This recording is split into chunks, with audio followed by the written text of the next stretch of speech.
Buenos días. La paciencia, decía Javi que nos toca, y así es. Vamos a seguir con el estudio de el fruto del Espíritu. Estamos estudiando Gálatas capítulo 5, versículo 22. Y hoy nos toca un tema que son esos temas que uno preferiría escucharlo más que predicarlo.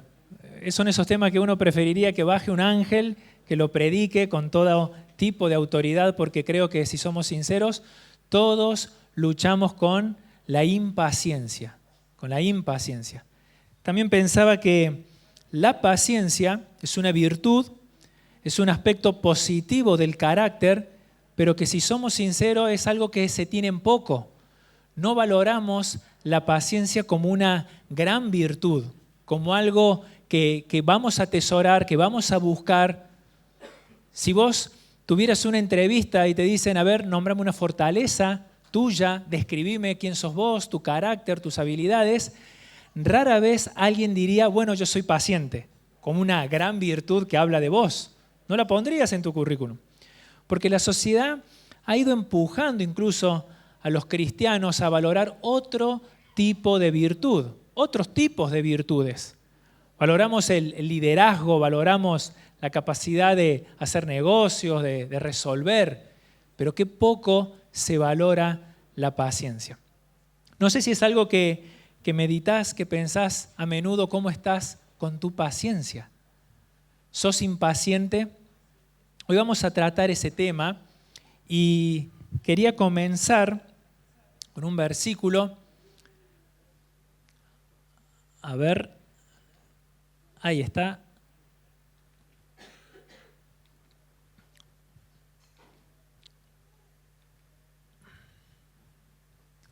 Ahí está.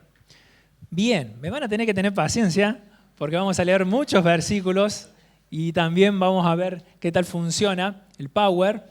Mira lo que dice Santiago 5:10. Santiago 5:10 dice, hermanos, tomen como ejemplo de sufrimiento y de paciencia a los profetas que hablaron en el nombre de Jesús, en el nombre del Señor. Y el versículo 11 dice, habéis oído de la paciencia de Job. ¿Sabes por qué traigo este versículo? Porque en la Biblia, cuando vamos a hablar de paciencia, hay dos formas de aplicar la paciencia. Tiene dos significados distintos. No es lo mismo la paciencia de Santiago 5:10 que la paciencia de Gálatas 5:22. Y está bueno diferenciar estos dos tipos de paciencia. La paciencia que habla Santiago, que la hemos estudiado en el libro de Santiago, dicen, hermanos, tomen como ejemplo el sufrimiento y de paciencia a los profetas. Hay un tipo de paciencia que se va desarrollando en la vida del creyente cuando el creyente está soportando pruebas, cuando está soportando un tiempo de lucha, de dolor, de aflicción, y el hermano está soportando ese tiempo. Y a lo mejor nosotros podemos distinguir a una persona que está pasando por un tiempo difícil de prueba y no alcanza de pasar ese tiempo de prueba, sino que le viene otra prueba. Y no termina esa prueba, sino que vienen más pruebas y en plural. Y uno ve que el hermano se sostiene en fe, se sigue aferrando a Dios, sigue confiando en Dios, y uno desde lejos dice, qué paciencia. Mirá la paciencia de esta persona que soporta las pruebas. Bueno, hay un tipo de paciencia que Dios quiere desarrollar en tu vida, que es la paciencia para soportar la prueba con fe, aferrándote a Dios y no dudando de Él. Y Santiago creo que lo resume de una forma perfecta, que dice, habéis oído de la paciencia de Job. ¿Alguna vez escuchaste de la paciencia de Job? Mira, cuando nosotros escuchamos hablar de Job y leemos acerca de Job, escuchamos que fue una persona que pasó por muchas pruebas, por mucho dolor, por mucho sufrimiento, se aferró a Dios. En ese tiempo de lucha no le otorgó a Dios un despropósito, sino que siguió confiando en Él y no pecó con su boca. ¿Y cómo resume Santiago el carácter de Job? Bueno, con paciencia. Habéis oído de la paciencia de Job. Dios quiere desarrollar ese tipo de paciencia en tu vida, pero también quiere desarrollar otro tipo de paciencia en tu vida que es de igual difícil de alcanzar, que es la paciencia de Gálatas 5:22. El fruto del Espíritu es amor, gozo, paz, paciencia. ¿A qué se refiere esta paciencia? Mira, lo vamos a volver un ratito técnicos. La palabra paciencia en griego es macrotimia y la palabra macro significa grande, largo, extenso y la palabra timia significa temperamento, enojo, ira. Entonces, si unimos estos dos conceptos, la paciencia de Gálatas 5:22 es ese largo periodo, ese largo tiempo que debo tener antes de caer en el enojo. Es un periodo largo de tiempo antes de llegar a enojarme. Entonces, ¿qué es lo que quiere desarrollar Dios? Bueno, que tengamos un periodo largo de tiempo antes de enojarnos. Y la palabra también se usa en la Biblia, la palabra longanimidad. Es una palabra media rara que aparece en la Biblia, que no lo usamos. Por ejemplo, cuando vamos a la verdulería, a la carnicería, no hablamos de longanimidad, pero la Biblia habla. Y la palabra longanimidad viene de elongación, estirar. ¿Viste cuando antes de hacer un deporte te dicen tenés que estirar elongar? ¿Qué significa? Estirar el músculo. Bueno, hay algo en mi vida que tiene que ser estirado antes de llegar al enojo, antes de llegar a la ira. Y está bueno hacer dos aclaraciones. Primero, que no todo enojo es pecaminoso. Jesús se enojó. Jesús manifiesta en un momento ira y fue una ira santa, justificada. Y nosotros también podemos manifestar en algunos aspectos de la vida algún tipo de enojo que no es pecaminoso, que es un enojo que está justificado, que los argumentos son justificados. Ahora, puede ser un enojo justificado, pero Dios también te dice, por medio de Pablo, no se ponga el sol sobre vuestro enojo. ¿Por qué? Porque Dios sabe que somos vulnerables al pecado cuando estamos enojados, por más que sea un enojo justificado. Entonces, el consejo de Dios es desenojate rápido, porque por más justificado que sea el enojo, estás vulnerable a caer en pecado. No todo enojo es pecado. Si somos sinceros, la mayoría de nuestro enojo no es justificado. Muchas veces es producto de algo que tenemos que trabajar en nuestras vidas. Pero eso es una aclaración. La segunda aclaración es que alguien podría decir, bueno, yo tengo mucha paciencia. Realmente para que yo manifieste un enojo, tiene que pasar un largo periodo de tiempo para llegar a enojarme. Ahora, la realidad es que no todos manifestamos el enojo de la misma manera. A lo mejor vos podés estar engañado de creer que no me enojo con facilidad, pero es que manifestás un enojo que no es un enojo común que ves en los demás, pero sos corto en tiempo para enojarte. En vez de haber una macrotimia, hay una microtimia, hay un periodo cortito de tiempo. Y pensaba que a veces en un ámbito cristiano, un ámbito de iglesia, el enojo no lo manifestamos diciendo palabras ofensivas, hirientes. A veces manifestamos un enojo oculto, un enojo que lo tratamos desde el lado de la indiferencia. Yo me enojo con el hermano de una forma rápida y manifiesto mi enojo ¿cómo? Siendo indiferente. Le quito el saludo, agacho la mirada, lo esquivo, pero según mi concepto de enojo, no, tardo en enojarme. Y no, en realidad no tardaste nada. En realidad sos impaciente, pero manifestás el enojo de una forma más camuflada. Está bueno entender que puedo manifestar distintos tipos de enojo. Y para Dios es pecado. Si no es justificado, si te enojas y para vos te da lo mismo que el hermano esté respirando o que esté 2 metros bajo tierra, para Dios esa indiferencia es pecado, es un enojo a tratar. Así que no vamos a estudiar el enojo, hoy vamos a seguir estudiando el fruto del Espíritu, no el fruto de la carne. Algún día estudiaremos el fruto de la carne, pero está bueno entender eso. No todo enojo es pecado y no todos manifiestan el enojo de la misma forma. Y una forma de ver la paciencia, para entender de qué se trata, lo podemos ver en un término negativo. La impaciencia, coloquialmente podríamos decir, es aquella persona que tiene una mecha corta. ¿Escucharon esa expresión? Es una persona explosiva. Es una persona que de la nada explota. Mira, cuando la pirotecnia era legal en Córdoba, cuando era chico, comprábamos algo, no sé si alguno se acordará, que era una pirotecnia que se llamaba el triangulito. No sé si lo habrán escuchado. Era increíble la gracia de Dios para mantener todavía mis dedos en la mano, porque vos prendías la mecha, o te explotaba en la mano o explotaba en el aire. Nunca tocaba el piso. Explotaba rapidísimo. Bueno, el carácter explosivo, el carácter impaciente se manifiesta de una forma similar. Exploto de la nada. No hay un largo periodo de tiempo que va a pasar antes de llegar a mi enojo y a mi explosión. Exploto. Ahora, ¿sos explosivo? Mira que esto puede ser justificado o no justificado. La idea que Dios quiere que veas es el lapso de tiempo antes de la explosión. No vamos a tratar la explosión, es el lapso de tiempo. ¿Qué lapso de tiempo tenés? Y la idea no es andar con un cronómetro y controlar al hermano a ver cuánto tarda.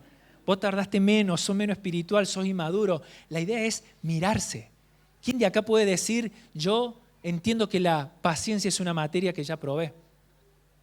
Y la idea no es salir de acá diciendo tengo que ser paciente, porque eso es obvio. Abrís la Biblia y Dios te dice tenés que ser paciente. La idea es salir de acá con una motivación de decir voy a buscar la paciencia. Voy a ver a la paciencia como una virtud que es un tesoro que Dios quiere que desarrolle en mi vida, que Dios quiere desarrollar en mi vida. Voy a buscar la paciencia. Y pensaba, ¿cómo puedo sentirme motivado a ser paciente? ¿Vos sabés que hay un ejemplo que realmente conmueve? Hay un ejemplo que realmente te influye a querer buscar la paciencia. ¿Sabés quién es paciente? Dios.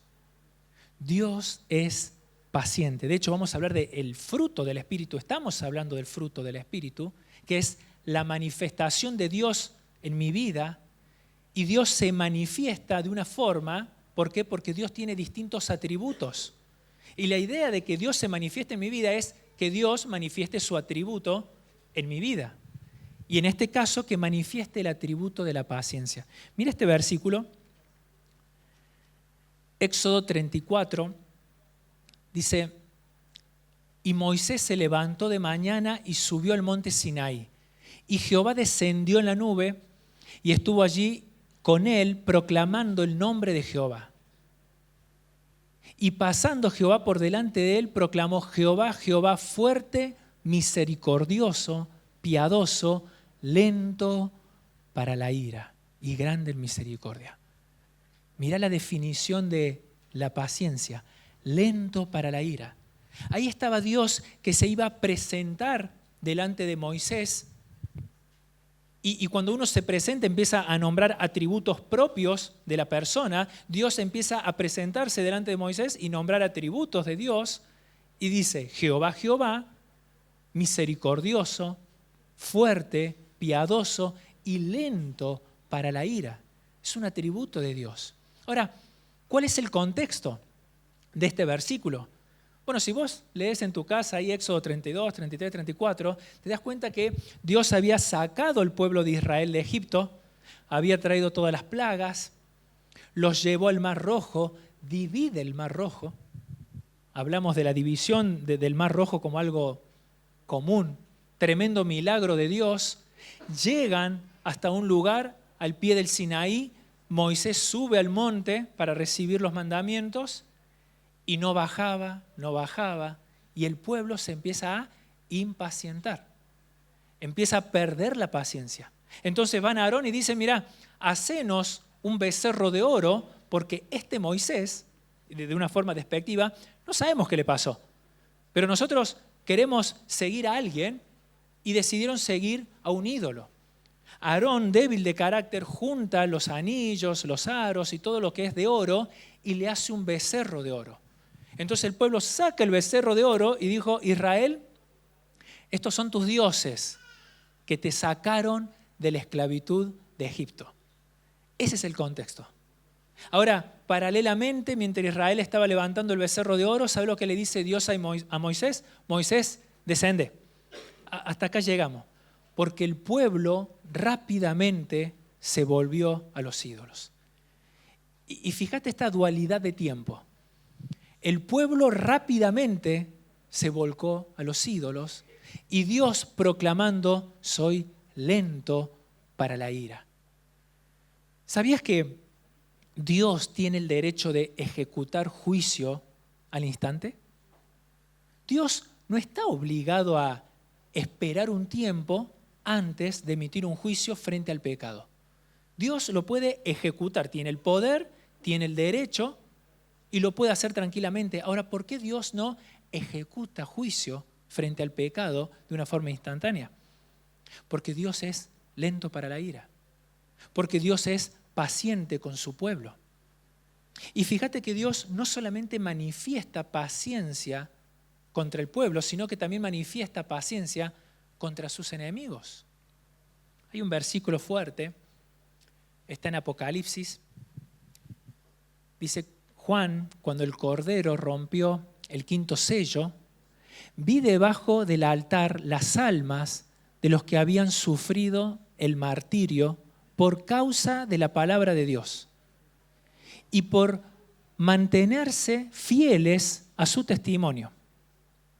Gritaban a gran voz, ¿hasta cuándo, soberano Señor, santo y veraz, seguirás sin juzgar a los habitantes de la tierra y sin vengar nuestra muerte?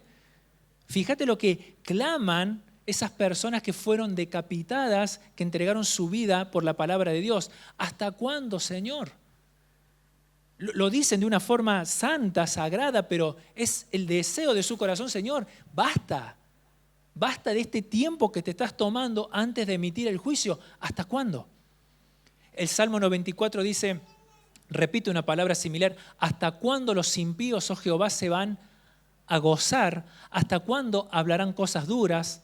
A tu pueblo, Jehová, quebrantan y afligen, a la viuda y al extranjero matan, y a los huérfanos quitan la vida. Y el salmista se responde a sí mismo y a los demás y dice, entiendan esto, el que hizo el oído no oirá, el que formó el ojo no verá, el que hace juicio a las naciones no reprenderá. Mira, que Dios tenga paciencia no quiere decir que Dios sea débil. Que Dios tenga paciencia no quiere decir que Dios sea injusto. Pero en su atributo, Dios es lento para la ira. Incluso nosotros podemos observar el mal y decir, Señor, ¿qué está pasando? ¿Verdaderamente hay alguien gobernando el universo con tanta maldad, tantos abusos, violencia? Señor, ¿hasta cuándo? Ahora, ¿cómo explicamos esto desde la lógica?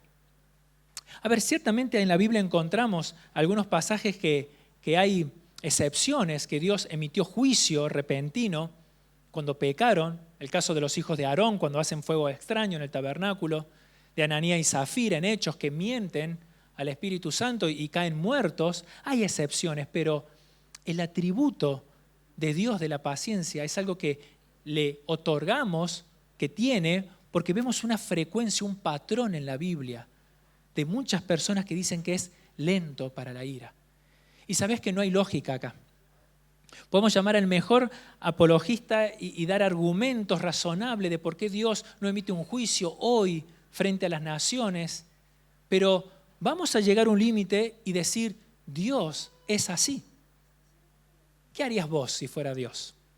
¿Alguna vez te preguntaste? Si te otorgaran el trono de Dios, un minuto, con todo el poder de Dios, con todo el derecho de Dios, ¿qué harías? ¿Serías como Juan y Jacobo que le dice a Jesús, Señor, ¿por qué no mandás fuego del cielo y que los consuma y ya está? Y haríamos eso. Ahora, ¿por qué Dios no lo hace? Porque sus caminos y sus pensamientos son mucho más altos que los nuestros. El último versículo que habla de esa paciencia, mira lo que dice Jonás. Pero Jonás se apesadumbró en extremo y se enojó. Y oró a Jehová y dijo, ahora, oh Jehová, ¿no es esto lo que yo decía estando en mi tierra? Por eso me apresuré a huir a Tarsis, porque sabía que tú eres Dios clemente, piadoso, tardo en enojarte y grande en misericordia. Mirá cómo se enoja Jonás. Yo sabía, por eso no quería ir a Nínive. Yo me quería ir a Tarsis, porque sabía que sos misericordioso, que sos lento para ejecutar la ira. Y nosotros podemos tener un poco de impotencia cuando vemos al otro y decir, Dios, ejecuta tu ira, ejecuta tu juicio, acorta el tiempo de paciencia. Ahora, cuando ponemos un espejo y empezás a analizar la paciencia que Dios te tuvo, ¿qué dirías? Mira lo que dice Pedro. El Señor no retarda su promesa según algunos la tienen por tardanza, sino que es paciente, macrotimia, es paciente para con nosotros, no queriendo que ninguno perezca, sino que todos procedan al arrepentimiento. ¿Cuánta paciencia te tuvo Dios? ¿Cuántas veces te predicaron el Evangelio antes que respondieras con fe? ¿Vos estás seguro que fue una sola vez y ya creíste? ¿Cuántas veces Dios te fue tocando el hombro, llamándote que dejes tu mal camino? ¿Cuántas veces te apartaste del camino? Y Dios, en vez de emitir un juicio, ira, te tuvo paciencia, me tuvo paciencia. ¿Qué seríamos sin la paciencia de Dios? Ahora, esto me tiene que motivar a mí. Si tengo un Dios que es paciente, si tengo un Dios que tiene el derecho para ejecutar su juicio, su ira, que es santa, que es pura, ¿yo no voy a trabajar para desarrollar la paciencia? ¿Yo voy a menospreciar la paciencia teniendo un Dios que tiene la paciencia como algo valioso, como un tesoro? Bueno, es algo que tenemos que replantearnos. La paciencia tiene que ser algo que tengo que atesorar en mi vida, porque Dios me tuvo paciencia. Y estamos hablando de que esta paciencia es el resultado de Dios viviendo en nuestros corazones. Es el resultado de algo que está trabajando Dios en mi vida. Pero también tiene una responsabilidad. No es simplemente decir, bueno, que Dios obre, lo voy a dejar a Dios, me voy a acostar todo el día en la cama y que Dios vaya haciendo su obra. No, hay una responsabilidad. La responsabilidad puede venir con este versículo que hinca lo más profundo, te incomoda, me incomoda, dice Colosenses 3:12, Pablo dice, vístanse como escogidos de Dios, santos, amados, de misericordia, de benignidad, de humildad y de paciencia. Fíjate que el mismo que habla de que es el fruto del Espíritu, la paciencia es el resultado de Dios en mi vida, es el mismo que dice, che, la paciencia es algo que vos tenés que ir voluntariamente y tomarlo y vestirte de paciencia. Nadie vino desnudo hoy. Todos de forma voluntaria, de manera individual, fueron y se vistieron. Y eligieron qué vestirse. A veces elegimos más, a veces elegimos menos, pero todos elegimos qué prenda vamos a ponernos. Pues es que la paciencia no depende de cómo va a ser mi día. Depende. Si tengo muchos problemas en el día, si antes de llegar al trabajo ya estoy teniendo problemas, y bueno, me van a tener que aguantar en el trabajo. Van a tener que aguantar mi impaciencia. No. Comienza antes, comienza con una decisión de yo voy a ir a vestirme como un escogido de Dios, como un hijo de Dios. Y Colosenses sigue diciendo, hagan morir todo lo que es propio de la naturaleza terrenal. Abandonen también el enojo, la ira, la malicia, la calumnia. Dios te dice que no es solamente un resultado, sino que es una responsabilidad. Tengo que vestirme, tengo que hacer morir y tengo que abandonar. Hay algo que tengo que hacer. Había un predicador que decía que realmente nuestra vida cristiana se va resumiendo en cómo voy mortificando el pecado. Y decía una frase muy interesante, yo tengo que tratar el pecado como el pecado me trata a mí. ¿Alguna vez pensaste cómo el pecado te trata a vos? Cuando el pecado te pasa factura y vienen las consecuencias del pecado, ¿cómo son? ¿Tienen misericordia? se compadece de vos. Las consecuencias del pecado, en algún momento sentís que hay un compadecimiento. El pecado viene a matar. Este predicador decía, bueno, de la misma forma yo tengo que tratar el pecado, como el pecado me trata a mí, mortificándolo, sin misericordia, sin nostalgia. Es realmente hacerlo morir. Y yo me puedo preguntar, bueno, ¿cómo hago morir el pecado? ¿Cómo mortifico el pecado para que sea el Espíritu Santo que obre en mí, que crezca, para yo vestirme como un escogido de Dios, como un hijo de Dios? Bueno, Pablo lo resume de esta forma. Romanos 12:2. Transformaos por medio de la renovación de vuestro entendimiento. ¿Vos querés una transformación en tu vida? ¿Sabés por dónde comienza la transformación? Por la mente. Por la mente, ahí se libra la batalla.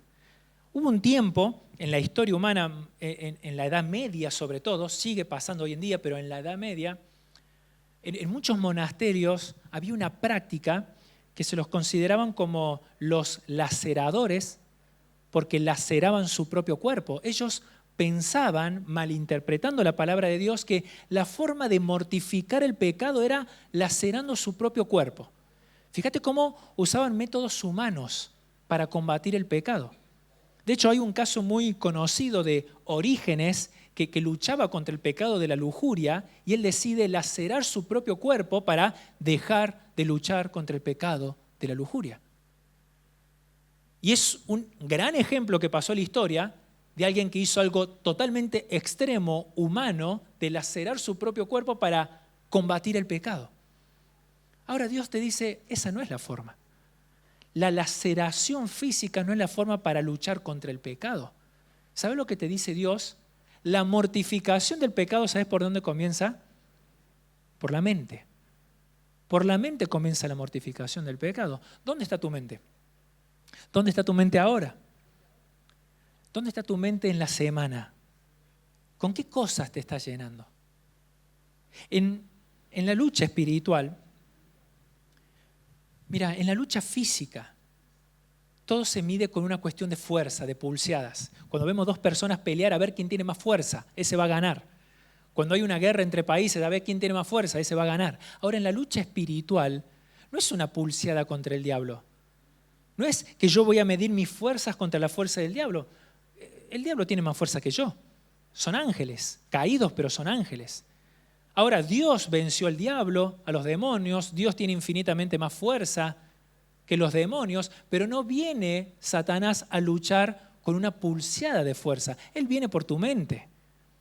Él viene desde la conversación con tu cabeza. Fíjate cómo Satanás va a luchar contra Eva en el huerto del Edén. ¿Lo hace por una cuestión de fuerzas? ¿Vino como un oso enorme? No, vino con una conversación que parecía ser inofensiva.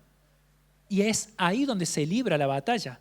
Es ahí donde se empieza a mortificar el pecado. Romanos 2 dice que la humanidad cambió la verdad de Dios por la mentira del diablo y adoraron a los ídolos. Fíjate la estrategia. Y qué mal negocio. Cambiamos la verdad de Dios, compramos la mentira del diablo y ya esa mentira hace un efecto que yo voy y me conduzco al pecado. Eso hizo Satanás. Eso quiso hacer con Cristo. Cuando quiso tentarlo, fue con una conversación. Por supuesto, Cristo tuvo victoria, donde Adán no tuvo victoria. Pero mirá si no lo va a querer hacer con vos. Mirá si Satanás no va a querer venir a plantearte una conversación en tu mente para que cambies la verdad de Dios por la mentira del diablo. Para que esos pensamientos generen emociones y esas emociones una conducta de vida. Y ahí estás. A lo mejor querés obedecer a Dios. A lo mejor estás sirviendo, le estás dedicando tiempo a la obra y obedeces, servís, le dedicas tiempo y a lo mejor estás orando por algo y Dios no te responde y no te responde y se toma un tiempo de espera y ya hay pensamientos. Dios, me estoy esforzando, estoy tratando de decidirme por lo correcto, te estoy sirviendo, estoy dedicándole tiempo. Y yo te estoy pidiendo algo hace tiempo y es legítimo, forma parte de tus promesas y no das el sí. Y vienen los pensamientos. Che, ¿será que Dios realmente es fiel? ¿Será que Dios realmente te escucha? ¿Será que Dios te ama? ¿Qué está pasando? La batalla de la mente. Satanás quiere intercambiar la verdad de Dios que está en tu mente, que vos sabés que Dios es fiel, que Dios te ama, que Dios te escucha, que es soberano y tiene sus tiempos perfectos, pero estás intercambiando esa verdad por la mentira del diablo. ¿Será? Entonces es ahí donde comienza la mortificación del pecado. Es entender que tengo que tener una mente consagrada a Dios. Es no intercambiar tan fácil la verdad de Dios por la mentira del diablo. Y podemos llamar diablo a todo ese sistema que combate en nuestras vidas. Así que, ¿cómo es la forma para que yo empiece a manifestar paciencia ese largo periodo antes de caer en esa explosión de enojo? Primero es admirar la paciencia. Dios es paciente. Dios manifestó su paciencia conmigo. Mi vida es un testimonio de la paciencia de Dios. Segundo, tengo que mortificar el pecado para no entristecer al Espíritu Santo. Y de esa forma el Espíritu Santo se va a manifestar en mi vida. Tengo que seguir mortificando el pecado, y mortificar el pecado es vestirme como un hijo de Dios, abandonando la ira, el enojo. Y todo comienza desde los pensamientos. Vigila tu pensamiento. Ahora vamos a orar, vamos a terminar el mensaje, vamos a despedirnos. Pero es evidente que el diablo va a querer sacarte estos pensamientos. En decir la paciencia no es tan importante. En decir, bueno, dejo un pensamiento destructivo que avance en mi vida, total no pasa nada. Pero es ahí donde nosotros tenemos que estar firmes y decir, Señor, ayúdame a controlar mi mente. A veces mi mente pareciera que tiene una vida propia. Pareciera que hay alguien que está conversando conmigo y no sé de dónde vienen esos pensamientos, que me llevan a la depresión. Bueno, ponete una música cristiana alta, juntate con alguien que te hable de Dios, pero esos pensamientos tienen que ser llevados cautivos. ¿En dónde? En la cruz, a los pies de Jesús, y que tu mente sea controlada por Dios. No es fácil. Es una renovación en tiempo presente, es lavarme la cabeza con la verdad de Dios. No hay fórmulas mágicas. No hay fórmulas mágicas para desarrollar la paciencia. Vamos a orar. Yo te pido ahí que inclines tu cabeza. Ciertamente podemos estar lastimando a personas, por lo general son las que nos rodean, la familia, por culpa de una explosividad que nunca traté. Podemos estar manifestando enojo hacia Dios, porque hay una impaciencia que se está desarrollando y estoy intercambiando la verdad de Dios por una mentira que el diablo me sembró en la mente. Dios, realmente te necesitamos. El ir en pos de la paciencia, así como el resto del fruto del Espíritu, es algo que es imposible de realizar por nuestra propia cuenta, ya lo hemos dicho, pero lo seguimos diciendo. Necesitamos tu ayuda. Señor, no queremos ser explosivos. Qué ejemplo el de Cristo. La paciencia que manifestó a lo largo de toda su vida, hasta la cruz. Qué ejemplo el de Dios, el Padre, que manifestó su paciencia a su pueblo, a sus hijos y aún a sus enemigos. Señor, que podamos ser reflejo de tu carácter, otorgar paciencia, llevar nuestros pensamientos cautivos y renovar nuestra mente, Señor. Ayúdanos a no intercambiar la verdad de Dios por la mentira del diablo. Ayúdanos a controlar los pensamientos que están generando todo tipo de emociones, todo tipo de conducta. Te necesitamos y oramos en el nombre de Jesús.